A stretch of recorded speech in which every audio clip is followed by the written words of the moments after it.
हम लोगों में से 99.99% लोग तो इसके बारे में सोच भी नहीं सकते कि मरने के बाद में हम लोग वापस जिंदा भी हो सकते हैं। इस वीडियो को देखने के बाद में आप लोगों को पूरी तरीके से यकीन हो जाएगा कि पैसा सब कुछ कर सकता है, क्योंकि आजकल की लाइफ में भाई लिटरली पैसे से लोगों को जिंदा किया जा रहा है यार। हाँ मतलब अभी नहीं, फ्यूचर में किया जाएगा, लेकिन इस टेक्नोलॉजी को सुनने के बाद में आप लोग भी सोच में पड़ जाओगे भाई कि मरे हुए इंसान को कैसे जिंदा किया जा सकता है। किया जा सकता है भाई, पैसा है तो सब कुछ हो सकता है। चलो बताता हूँ। और जिस टेक्नोलॉजी की मैं बात कर रहा हूँ उस टेक्नोलॉजी का नाम है क्रियोनिक्स, फ्रीज आफ्टर डेथ। और आज के टाइम पे कई लोग अपनी बॉडी या अपने माइंड को फ्रीज करवा के रख रहे हैं इस उम्मीद में कि उनको फ्यूचर में वापस जिंदा किया जा सके। अब समझते हैं क्रियोनिक्स क्या है। देखो सिंपल लैंग्वेज में अगर बताऊं तो इस प्रोसेस में ये होता है कि आपकी बॉडी को मरने के बाद में -196 डिग्री सेंटीग्रेड में नाइट्रोजन लिक्विड में स्टोर किया जाता है, जिससे कि आपके सेल्स और ऑर्गन्स को खराब होने से बचाया जा सके। देखो ये सारी चीजें इसलिए की जा रही है क्योंकि जब फ्यूचर में मेडिकल साइंस इतना एडवांस होने वाला है जिससे कि क्या होगा कि अगर कोई इंसान मर गया उसकी बॉडी को भी वापस जिंदा किया जा सकता है, तो उस टाइम पे इन लोगों को वापस जिंदा किया जा सकेगा। देखो इतनी सारी चीजें मैंने आप लोगों को बता दी।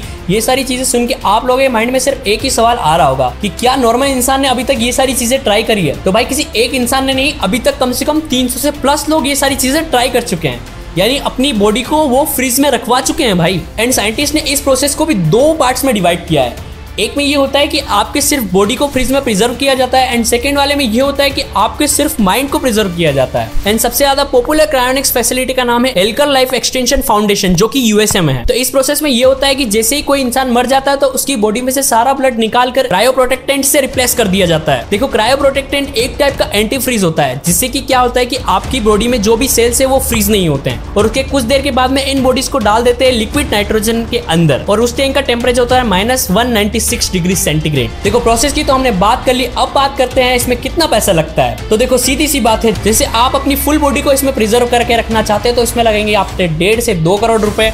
एंड अगर आप चाहते हैं कि सिर्फ अपने माइंड को ही प्रिजर्व करके रखे तो आपको लगने वाले हैं इसमें 50 से 70 लाख के आसपास। तो आपके मन में भी ये सवाल आ रहा होगा कि क्या ये सच में काम करने वाला है? अभी तक तो किसी भी क्रायो प्रिजर्व्ड इंसान को जिंदा नहीं किया गया है। इसके पीछे कई सारे साइंटिफिक रीजंस है, जैसे सेल डैमेज या फिर अभी तक दिमाग का ना बन पाना, बहुत सारी चीजें, क्योंकि अभी तक टेक्नोलॉजी इतनी ज्यादा एडवांस नहीं हो पाई है। लेकिन आप और हम लोगों को ये बात तो पता है कि फ्यूचर में जो पॉसिबिलिटीज है वो एंडलेस होने वाली है। जस्ट फ्यूचर को इमेजिन करके देखो कि नैनोबोट जो है आपकी जो छोटी छोटी सेल्स है उनको रिवाइव कर रहे हैं। एक एआई जो आपके पूरे ब्रेन का मैप समझ रहा है, जिससे कि आपको वापस पुरानी यादें भी दिला सके और आपको फिर से जिंदा कर सके। और जिन लोगों ने अपने सिर्फ माइंड को प्रिजर्व करके रखा है उनके लिए भी ये चीज काम करेगी। कैसे? वो लोग का दिमाग तो रहेगा लेकिन उनकी पूरी बॉडी एक रोबोटिक स्ट्रक्चर में होने वाली है, जिससे आप लोग जिंदा तो रहने वाले हो लेकिन एक रोबोट की बॉडी में। देखो इन सारी चीजों से हम लोग को ये बात तो क्लियर हो गई कि फ्यूचर में अगर टेक्नोलॉजी एडवांस होती है तो ये लोग जो मरे हैं इन लोगों को जिंदा वापस किया जा सकता है। देखो फ्यूचर में ये टेक्नोलॉजीज कैसे कैसे काम करने वाली, ये सारी चीजें तो हमको नहीं पता है, लेकिन हो सकता है ये सारी टेक्नोलॉजीज फ्यूचर में हमारे लिए एक वरदान के रूप में आ सकती है। तो चलो इस वीडियो का लास्ट क्वेश्चन पूछता हूं आप लोगों से,